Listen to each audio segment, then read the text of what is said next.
내가 낳은 자식인데 왜 날 모른 척하니? 그녀는 오늘도 같은 자리에 앉아 있었습니다. 창가 옆에 놓인 의자. 바깥으로 노을이 스며드는 오후 4시. 그 시간만 되면 어머니는 늘 창가로 향했습니다. 아무 말 없이 앉아서 창밖을 가만히 바라보는 모습. 그 눈빛은 어딘가 애타는 듯했고 손등 위에 얹은 손가락은 조용히 떨리고 있었죠. 오늘은 오려나? 간호사가 조심스레 다가가 물컵을 건네면 어머니는 항상 그렇게 묻곤 했습니다. 우리 아들 오늘은 온다고 했거든. 지난번에 바쁘다고 했는데 이번엔 온다고 했어. 그리고는 조용히 웃으셨습니다. 하지만 그 미소는 슬펐습니다. 기다리는 사람의 마음은 누가 봐도 알 수 있으니까요. 그러고도 시간이 지나면 어머니는 그냥 그렇게 다시 병실로 돌아가셨습니다. 이렇게 3년. 어머니는 요양병원이라는 곳에서 작은 창가를 통해 세상을 바라보며 살아왔습니다. 그 창 너머로 보고 싶었던 사람은 단 한 명. 당신이었습니다.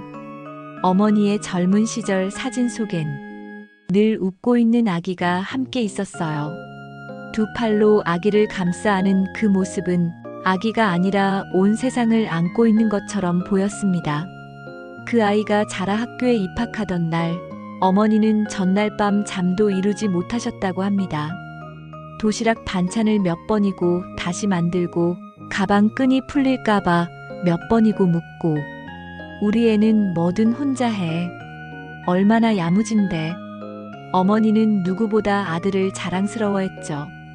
이웃들에게, 친척들에게, 그리고 스스로에게도요. 가난했지만 괜찮았습니다. 뭘 못 먹고 살아도, 집이 작아도, 옷이 물려받은 거라도 그저 자식이 잘 크기만 하면 된다고 생각했습니다. 그렇게 어머니는 하루하루를 희생으로 살아오셨어요.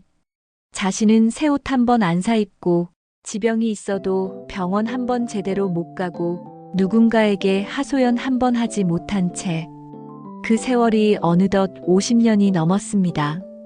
그리고 이제 그 아들은 바쁩니다. 너무나도 바쁘답니다. 회사 일에 치이고 아이들 교육 문제에 신경 쓰이고 집 장만에 대출 갚기에 정신이 없다고. 그래서 어머니를 찾을 여유가 없답니다. 어머니는 전화도 자주 하지 않습니다. 받지 않을까봐, 바쁠까봐, 귀찮게 할까봐 메시지도 보내지 않습니다. 문자 보내는 법을 몰라서가 아니라 읽고 답이 오지 않으면 가슴이 아파서요. 그래서 그냥 기다립니다. 매일 같은 자리에 앉아서 혹시나 하는 마음으로 창밖을 바라보며 오늘은 올까? 오늘은 올지도 모르지.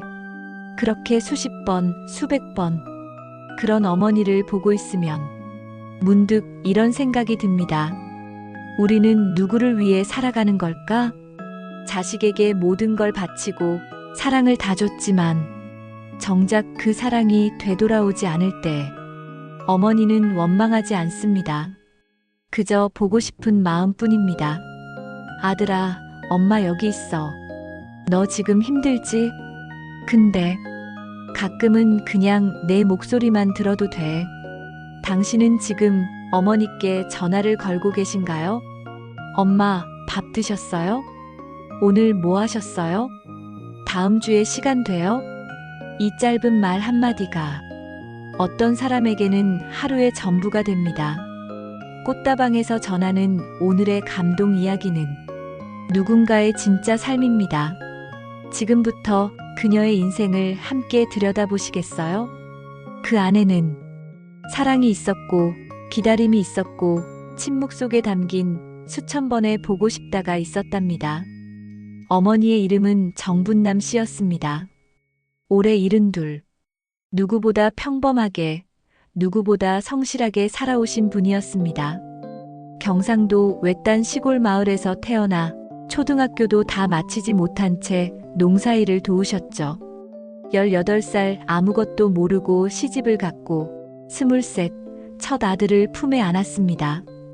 그 아들만큼은 자신처럼 살게 하고 싶지 않았답니다. 그래서 낮에는 논일, 밤에는 뒷바느질을 하며 뼈 빠지게 일했습니다.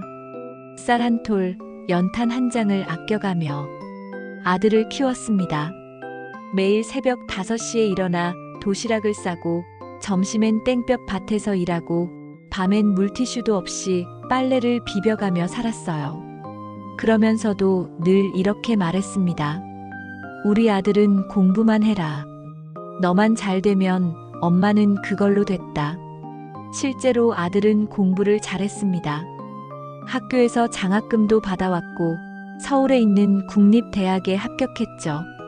그날 어머니는 마을 사람들 앞에서 처음으로 울면서 웃었습니다. 서울대는 아니래도 서울에는 간다고 해. 이제 내 인생은 다 살았지 뭐. 그 말을 듣고 마을 이웃들이 박수를 쳤습니다. 하지만 그 순간에도 어머니의 발은 여전히 논두렁에 잠겨 있었고 손은 상처투성이었습니다. 대학 등록금을 대기 위해 어머니는 가게에 월세로 나가 새벽마다 분식집을 열었습니다. 김밥 한 줄에 800원, 떡볶이 1인분 1,500원. 하루에 버는 돈이 고작 3만 원 남짓이었지만 그 돈으로 기차표를 사고 아들에게 김치며 밑반찬을 싸서 올려보냈습니다. 아들은 서울에서 점점 다른 사람이 되어갔습니다. 말투도 달라지고 전화 횟수도 줄어들었습니다. 엄마, 나 지금 바빠. 회식 있어서 끊어야 돼. 그렇게 아들은 졸업했고 좋은 회사에 들어갔습니다. 어머니는 신이 나서 주변 사람들에게 말했죠. 이제 우리 아들 잘 된다. 앞으로는 나도 좀 편히 살겠지. 하지만 그 약속된 평안은 오지 않았습니다. 아들이 결혼을 하고 손주가 생긴 뒤부터 어머니는 점점 전화도 줄고 찾아오는 날도 줄어들었습니다. 처음엔 설날, 추석엔 오던 아들이 나중엔 전화 한 통으로 대신했습니다. 엄마, 이번엔 못 갈 것 같아. 애가 아파서 그래. 다음 달쯤 꼭 갈게요. 조금만 기다려요. 그 말만 믿고 어머니는 기다렸습니다. 닭을 삶고 도토리묵을 만들고 아들이 좋아하는 청국장을 끓였습니다. 하지만 약속은 지켜지지 않았습니다. 그리고 그 다음 달 아들은 이사를 했습니다. 새로 산 아파트에는 어머니가 오기엔 너무 좁다고 했습니다. 어머니가 병원에 처음 입원하게 된 건 겨울이 막 시작되던 12월이었습니다. 계단에서 미끄러지며 갈비뼈가 부러졌고 의사는 요양병원 입원을 권했습니다. 처음엔 며칠만이라 생각했습니다. 금방 낫고 집으로 가면 되지라는 생각이었죠. 하지만 아들은 말했습니다. 엄마, 이참에 거기 좀 오래 계세요. 저희도 요즘 너무 바빠서. 요양병원 생활은 그렇게 시작됐습니다. 작은 침대 하나, 책상 하나, 옷장 하나. 하루 3끼 밥은 나왔지만 그 밥보다 더 그리운 건 말 한마디였습니다. 어머니는 매일 달력을 봤습니다. 매일매일 빨간색으로 동그라미 친 날짜를 확인했어요. 우리 아들 생일이잖아. 그날엔 오겠지. 내가 키운 아인데 설마 안 오겠나. 하지만 그날도 어머니는 창가에 홀로 앉아 있었습니다. 노을이 붉게 물들고 하늘이 어두워지기 시작할 무렵 어머니는 조용히 속삭였습니다. 아들아, 엄마 여기 있어. 하루는 병실 안에서 혼잣말을 하다가 우는 모습을 간호사가 목격했습니다. 내가 뭘 그렇게 잘못했노? 내가 너무 바라기만 했나?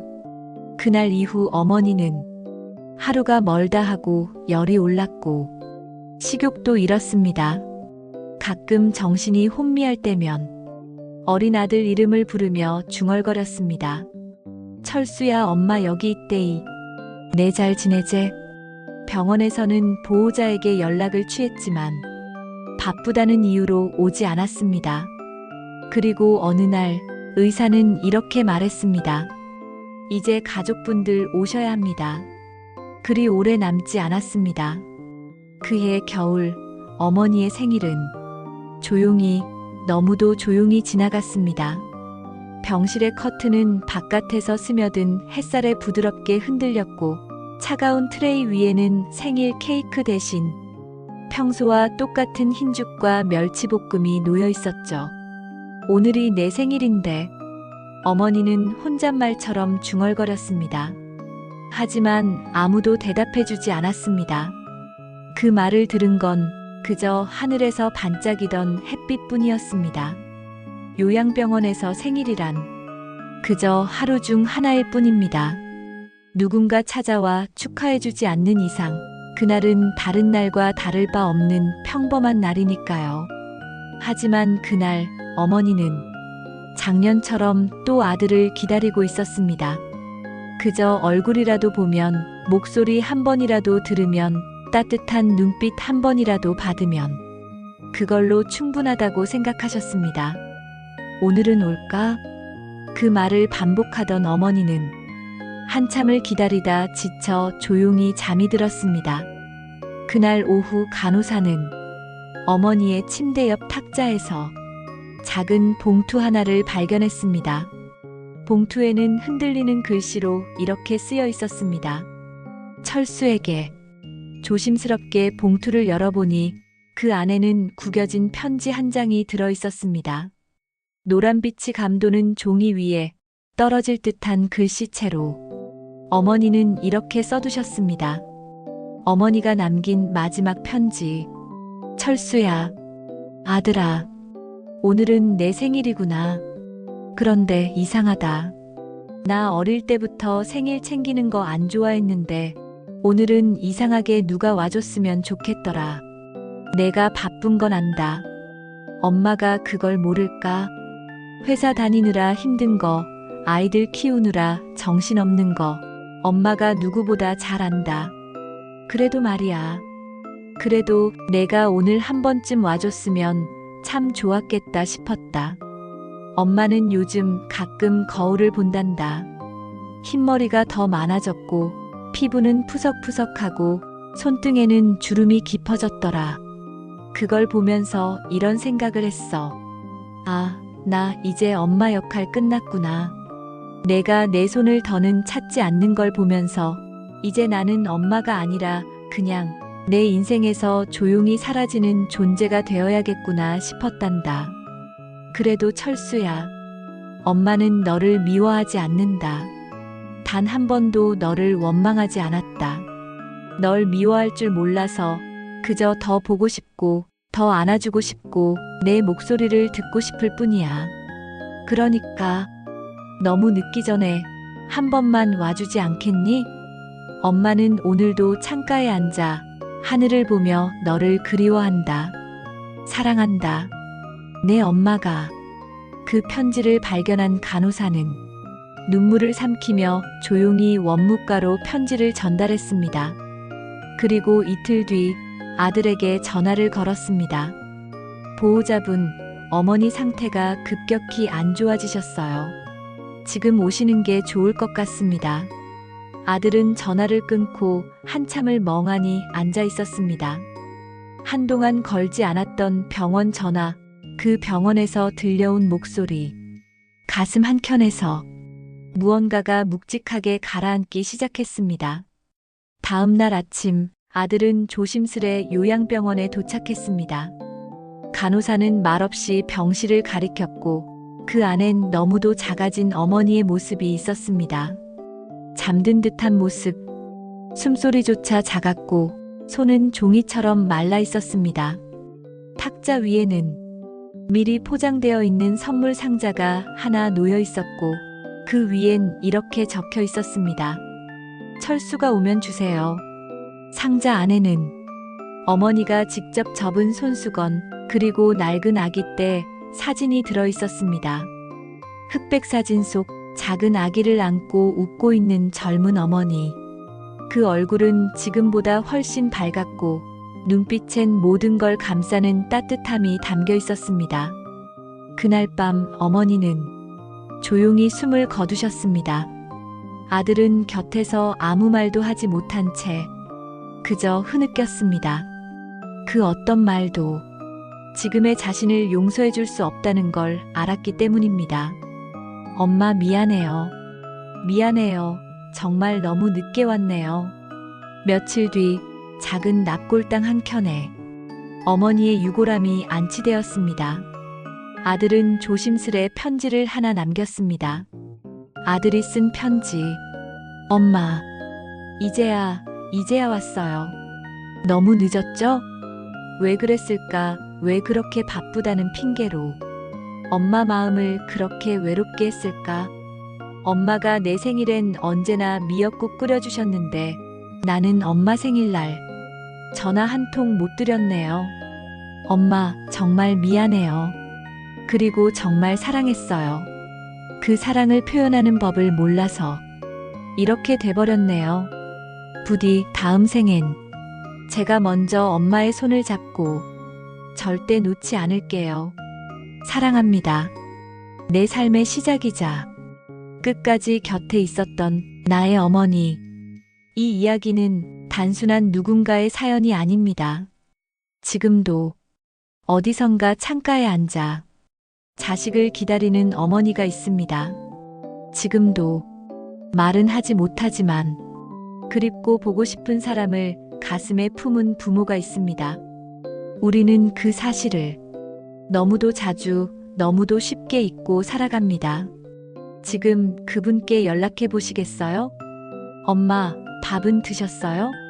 아빠, 오늘 날씨 좋던데 산책은 하셨어요? 그 한마디가 누군가에겐 지금 이 순간 살아가는 이유일 수 있습니다. 어머니의 장례식은 아주 조용했습니다. 화려한 꽃도 북적이는 조문객도 없었습니다. 그저 작은 향 하나와 몇 송이의 국화꽃, 그리고 아들의 조용한 눈물뿐이었습니다. 장례를 마치고 집으로 돌아가는 길, 아들은 문득 요양병원 창가를 다시 바라보았습니다. 어머니가 매일 앉아 계셨다는 그 자리, 손등 위에 손을 모은 채 매일매일 같은 시간, 같은 자세로 창밖을 보며 기다리던 그 자리, 어머니가 마지막까지 바라보던 건 하늘도 길도 아니었습니다. 그저 자식의 뒷모습이 올까 하는 희망이었습니다. 그걸 이제야 깨달은 아들은 그곳에서 한참을 서 있었습니다. 들리지 않는 어머니의 목소리를 마음으로 들어보려 조용히 눈을 감았습니다. 철수야, 엄마는 괜찮다. 너만 잘 지내면 엄마는 그걸로 된다. 그 말은 어머니가 살아생전 가장 자주 하셨던 말이었습니다. 그토록 수없이 들었던 말인데 그 의미가 이렇게 아프게 다가온 건 처음이었습니다. 우리는 종종 가장 소중한 것을 너무 늦게 깨닫습니다.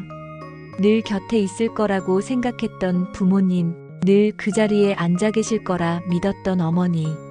하지만 세상에 영원한 것은 없습니다. 시간은 기다려주지 않고 사람의 마음도 말하지 않으면 닿지 않습니다. 어머니는 자식에게 많은 걸 바라지 않으셨습니다. 돈도 선물도 호강도 아니었습니다. 그저 가끔 찾아와 얼굴 한번 보여주는 것. 엄마, 나왔어요. 그 말 한마디면 충분했던 겁니다. 하지만 그 말은 끝내 전해지지 못했고 이제는 다시는 들을 수 없게 되었습니다. 우리는 때때로 나중에라는 말을 너무 쉽게 사용합니다. 나중에 전화드리지. 이번 주는 바쁘니까 다음에 찾아뵙자. 이번 생일은 못 챙기지만 다음에는 꼭. 하지만 부모님에게는 그 다음이 오지 않을 수도 있습니다. 한 번의 통화, 한 번의 짧은 방문, 그 모든 게 누군가에게는 인생 마지막 선물이 될 수 있다는 걸 우리는 너무도 자주 잊고 살아갑니다. 어머니가 남긴 편지 한 장은 어쩌면 우리 모두에게 보내는 편지일지도 모릅니다. 사랑한다는 말보다, 미안하다는 말보다 더 마음을 흔드는 단어가 있다면 그건 기다림입니다. 말없이 기다리고 묻지 않고 바라보며 그저 돌아봐 주기만을 바라는 마음. 부모의 사랑은 요란하지 않지만 그 깊이는 세상의 어떤 말로도 설명할 수 없습니다. 지금 생각나는 분이 있으신가요? 당신이 너무 바빠서 나중에로 미룬 누군가가 있다면 오늘은 그분께 먼저 다가가 보세요. 지금의 그 한마디가 그분의 인생에서 가장 따뜻한 봄바람이 될 수 있으니까요. 엄마, 잘 지내요? 아빠, 제가 너무 늦었죠. 그 말 한마디가 한 사람의 삶 전체를 감싸는 위로가 될 수 있습니다. 꽃다방이 전하는 오늘의 이야기, 여기서 끝입니다. 하지만 진짜 이야기는 이제 여러분의 마음속에서 시작될 겁니다. 지금 그분께 전화를 걸어보세요. 혹은 손편지 한 장을 써보셔도 좋습니다. 말하지 않으면 모르니까요. 지금이 아니면 영영 기회가 없을 수도 있으니까요. 그리고 기억해 주세요. 사랑은 보여줘야 비로소 사랑이 됩니다. 마음은 전해야 비로소 닿습니다. 가족은 당연한 존재가 아니라 지켜야 할 시간입니다. 이 영상이 누군가의 마음을 두드리고 지나간 시간을 되돌아보게 만드는 따뜻한 기회가 되었길 바랍니다. 당신의 어머니, 아버지는 지금 어디서 무엇을 하고 계신가요? 그분의 오늘 하루는 당신의 목소리를 기다리고 있지는 않나요? 꽃다방은 오늘도 한 사람의 가슴 속 깊은 이야기를 꺼내어 당신께 조심스레 전합니다. 혹시 지금 당신의 마음이 조금이라도 흔들리셨나요? 잠시 눈을 감았을 때 어머니의 목소리가 들리는 것 같았나요? 아버지의 얼굴이 떠올랐나요? 그렇다면 이 이야기는 당신 마음속 어딘가에 오래전부터 머물고 있었던 이야기일지도 모릅니다. 우리는 모두 누군가의 딸이고 누군가의 아들이며 누군가의 전부였습니다. 그 사실을 너무 바쁘게 살아가느라 잊고 있었을 뿐입니다. 꽃다방은 그 잊고 있던 마음을 다시 꺼내어 드리고 싶었습니다. 누군가의 오래된 사랑, 말하지 못한 그리움, 속으로만 삼켜야 했던 후회까지 그 모든 이야기를 조용히 하지만 진심을 담아 전해드리는 곳. 그게 바로 꽃다방입니다. 만약 이 영상이 당신의 마음에 작은 울림을 남겼다면 잠시 멈춰서서 한번 생각해 주시면 좋겠습니다. 지금 이 순간 내가 사랑하는 사람은 어디에 있을까? 나는 그 사랑을 잘 전하고 있었을까? 그리고 그 물음에 조금 더 자주, 조금 더 따뜻하게 답하고 싶으시다면 꽃다방을 구독해 주세요. 우리는 매일 저녁 8시 그런 마음을 지닌 당신에게 잊고 있던 감정을 전해드리기 위해 기다리고 있습니다. 구독은 무료지만 그 안에 담긴 사랑은 결코 가볍지 않습니다. 좋아요 한번 당신의 따뜻한 공감을 누군가에게 전하는 길입니다. 댓글 하나 지금 외로워하고 있는 또 다른 누군가에게 큰 위로가 될 수 있습니다. 꽃다방은 이야기를 전하지만 당신은 그 이야기를 살아낸 사람입니다. 그 이야기가 계속 이어질 수 있도록 함께 해주세요. 우리의 삶이 누군가의 이야기 속에서 다시 위로받고 다시 연결될 수 있도록 지금 구독 버튼을 눌러주시면 당신의 하루 끝에 늘 따뜻한 감동을 한 잔 꽃다방이 준비해드리겠습니다. 감사합니다. 그리고 오늘도 잘 버텨주셔서 고맙습니다.